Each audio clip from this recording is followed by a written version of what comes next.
Ça y est, vous avez fait le grand pas, vous avez décidé de devenir développeur ou développeuse. Mais comment faire concrètement? Alors vous avez sûrement commencé à chercher une formation sur Internet, à faire vos premières recherches, mais vous avez compris que les retours sont plutôt mitigés et qu'il faut prendre son temps pour prendre les bonnes décisions. Alors, attention, un petit point important, si vous pensez qu'il suffit de choisir une formation qui rassemble le maximum de technologies à la mode pour trouver un emploi, ou que la plupart des organismes de formation ne convoitent pas uniquement votre CPF avec tous les euros qu'il y a à l'intérieur, cette vidéo n'est pas faite pour vous et vous pouvez quitter maintenant. Bon, si vous êtes encore là, c'est que vous avez compris qu'il faut aller un petit peu plus loin, qu'il faut creuser le sujet et qu'il ne faut pas s'arrêter simplement aux publicités qui vous harcèlent sur Internet pour devenir développeur. C'est parti!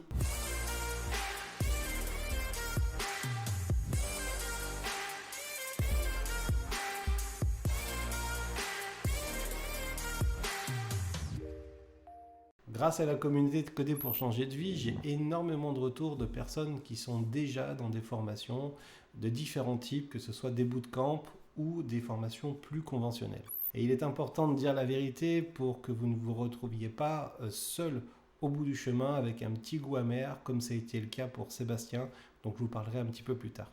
Globalement, on constate le même schéma dans la majorité des formations. Il va y avoir deux groupes qui vont se créer au départ de la formation, ceux qui auront déjà fait un petit peu d'informatique avant, un petit peu de code par eux-mêmes, souvent en autodidacte, et ceux qui arrivent vraiment en partant de zéro.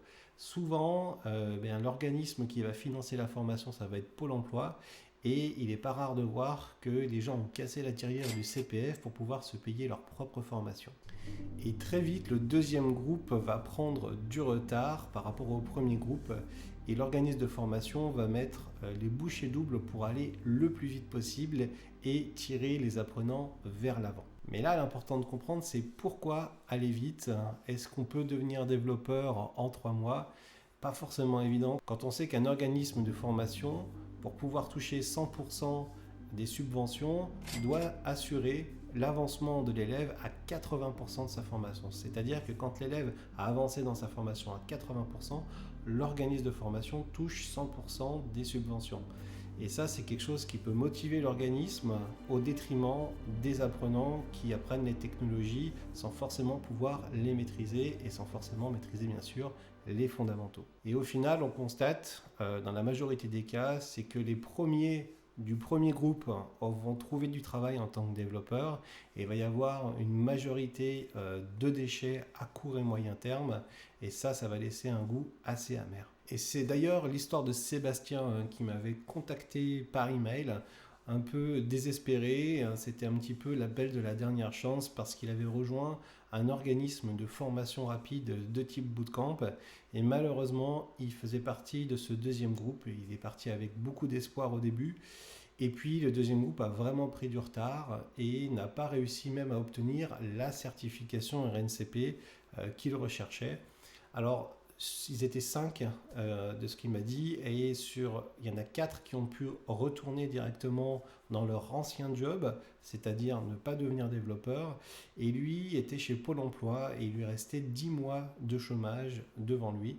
Alors il m'a posé la question, il m'a dit Nicolas, est-ce que je dois continuer, est-ce que je dois persévérer? Aujourd'hui j'ai deux possibilités. Je peux peut-être reprendre une formation supplémentaire chez Pôle emploi sur les 10 mois qui restent ou bien faire passer le permis de chauffeur poids lourd. Alors il m'a confié également au niveau de sa situation que sa femme était également au chômage et que c'était pas évident de boucler les fins de mois.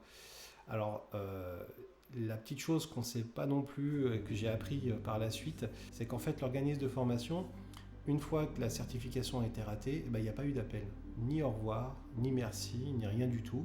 Il s'est retrouvé tout seul avec les autres, sans être contacté du jour au lendemain, et il a dû reprendre, essayer de rebondir par lui-même sans être accompagné.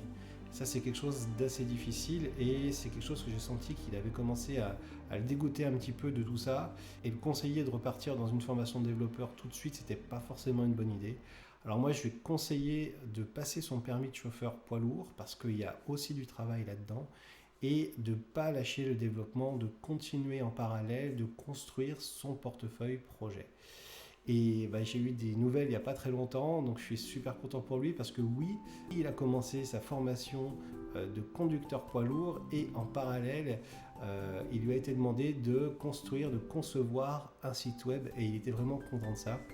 Et d'ailleurs, il m'a même dit qu'il souhaitait à terme rejoindre le programme Vivre du Code. Donc je suis vraiment content pour Sébastien, mais ça aurait pu être une situation très très difficile pour lui s'il avait persévéré dans le mauvais sens à cause de cet organisme justement de formation. Donc comment faire pour ne pas tomber dans le même schéma que celui de Sébastien? Eh bien, prendre le problème à l'endroit. D'après vous, que font la majorité des personnes qui souhaitent devenir développeurs ou développeuses via une reconversion professionnelle? Elles font d'abord la liste des organismes de formation, elles comparent les prix, elles tentent de trouver les chiffres sur les taux de réussite des différents programmes de formation, elles étudient les financements possibles, elles regardent beaucoup de publicité et elles se jettent dans le vide. Et beaucoup ne se relèvent pas parce qu'elles ont pris le problème à l'envers. Alors à votre avis, pourquoi? Eh bien tout simplement parce que la majorité des personnes recherchent une formation pour avoir une certification et s'arrêtent là. Posez-vous la question, quel est votre objectif quand vous souhaitez devenir développeur? Eh bien vous souhaitez trouver une société dans laquelle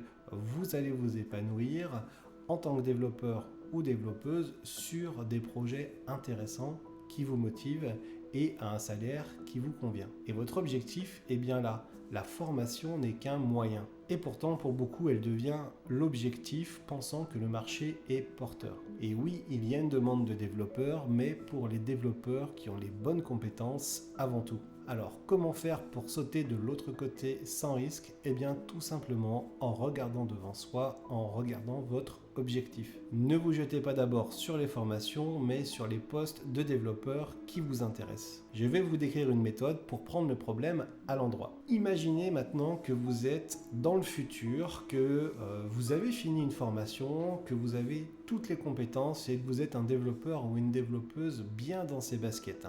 Alors quand je dis bien dans ses baskets, c'est pas forcément juste avec une certification en poche, c'est avoir les bonnes compétences, des compétences solides pour ne pas avoir la boule au ventre quand on va au travail. Visualisez maintenant où vous souhaitez travailler. Est-ce que vous souhaitez travailler à 30 minutes de chez vous? Quels sont les transports en commun que vous allez prendre? Est-ce que vous allez prendre votre voiture? Est-ce que vous voulez travailler en télétravail 2 à 3 jours par semaine, à 100%, chez vous, à l'étranger, en voyageant? Essayez de visualiser ça. Parmi ces critères, choisissez 10 à 20 entreprises dans lesquelles vous souhaiteriez travailler, mais vraiment dans lesquelles vous vous sentiriez bien. Parmi ces entreprises, listez les offres d'emploi qui vous intéressent et au salaire qui vous convient, parce que oui, c'est important aussi le salaire. Notez les caractéristiques de chaque offre et les compétences qui sont demandées. Ne vous arrêtez pas uniquement sur les technologies et faites ça de façon exhaustive pour pouvoir les comparer entre elles et dessiner un schéma de choix. Et seulement maintenant, explorez les formations du marché pour pouvoir définir quelles sont celles qui ont les meilleures chances de vous apporter les compétences réelles pour obtenir les postes que vous souhaiteriez obtenir une fois votre formation terminée. Et c'est très important, notez bien les compétences qui sont attendues par les entreprises et pas uniquement la liste des technologies qui sont présentées dans les offres. Ainsi, vous prendrez le problème à l'endroit et vous vous mettrez dans les bonnes conditions pour choisir la formation qui vous permettra au mieux d'atteindre l'objectif que vous vous fixez. D'obtenir un job de développeur dans une entreprise pour laquelle vous avez envie de travailler en fonction de vos contraintes et au salaire que vous souhaitez. Vous l'avez compris, faire comme la majorité des gens, c'est penser qu'on a le choix des formations qu'on veut, du moment qu'on a un financement par un organisme comme Pôle emploi par exemple, ou qu'on a assez d'argent sur notre compte CPF. En faisant ça, on fait confiance pleinement à l'organisme de formation, on se remet à lui, en attendant le verdict à la fin seulement de la formation, en espérant tout le long de la formation qu'on a fait le bon choix et qu'on ne s'est pas trompé. C'est finalement faire le chemin à l'envers, souvenez-vous de Sébastien. Pour aller plus loin, j'ai rédigé une série d'articles sur le blog coderpourchangerdevie.com où j'apporte d'autres éléments et je vous aide à sécuriser votre transition vers le métier de développeur. Je réponds également à vos questions en commentaire ici, en commentaire sur les articles sur le blog. Je vous mets le lien en description. Maintenant que vous avez une démarche pour avancer dans le bon sens en vous fixant les bons objectifs avec une bonne feuille de route, comment faire pour ne pas faire partie du deuxième groupe de débutants qui commencent une formation et qui risquent d'être mis rapidement de côté? Pour cela, je vous invite à pratiquer, à prendre votre temps, mais à prendre le temps de faire et donc de pratiquer. C'est pourquoi j'ai créé une formation gratuite de 5 heures dans laquelle vous allez découvrir le premier pilier de la programmation, l'algorithmique. Vous allez également en profiter pour faire vos premiers pas avec le langage Python. Je vous mets le lien juste en dessous. C'est vraiment une formation sur laquelle j'ai des bons retours et vous allez apprendre de façon simple et ludique grâce à la recette des lasagnes à la bolognaise et une boîte à œufs où je vous accompagne pas à pas. Vous pouvez la commencer dès maintenant. Si vous souhaitez aller plus loin, je vous invite également à regarder les vidéos des témoignages des membres du programme Vivre du Code. C'est un programme complet dans lequel je rassemble 20 ans d'expérience pour vous permettre de devenir développeur en partant de zéro jusqu'à vos premiers revenus. C'est l'occasion pour les membres qui ont déjà rejoint le programme de mettre toutes les chances de leur côté pour sécuriser leur transition professionnelle, qu'ils démarrent de zéro ou qu'ils soient déjà dans une formation rapide de type bootcamp ou même qu'ils aient suivi déjà une formation de type conventionnel. Rejoindre Vivre du Code, c'est finalement rejoindre le groupe des développeurs astucieux que l'on recrute car ils ont construit de vraies compétences sur les fondamentaux. Mais je vous en dis pas plus, le mieux c'est de voir les témoignages en vidéo des membres qui ont déjà rejoint le programme et je vous mets le lien juste en dessous en description. Et pour finir, si vous souhaitez bénéficier de mes conseils, j'ai également réuni mon expérience dans le guide d'un ami pour démarrer une carrière de développeur en 6 étapes que j'ai écrit avec amour et humour pour qu'on passe un bon moment ensemble et vous faire découvrir ce monde merveilleux du développement logiciel. À très bientôt. Si vous avez aimé cette vidéo, un petit pouce, ça me fera toujours plaisir. Et puis partagez la vidéo. Inscrivez-vous à la newsletter, je mets le lien juste en dessous, vous bénéficierez de mes conseils environ une fois par semaine, parfois un peu moins. Et puis on se retrouve dans un prochain article ou dans une prochaine vidéo. Ciao ciao!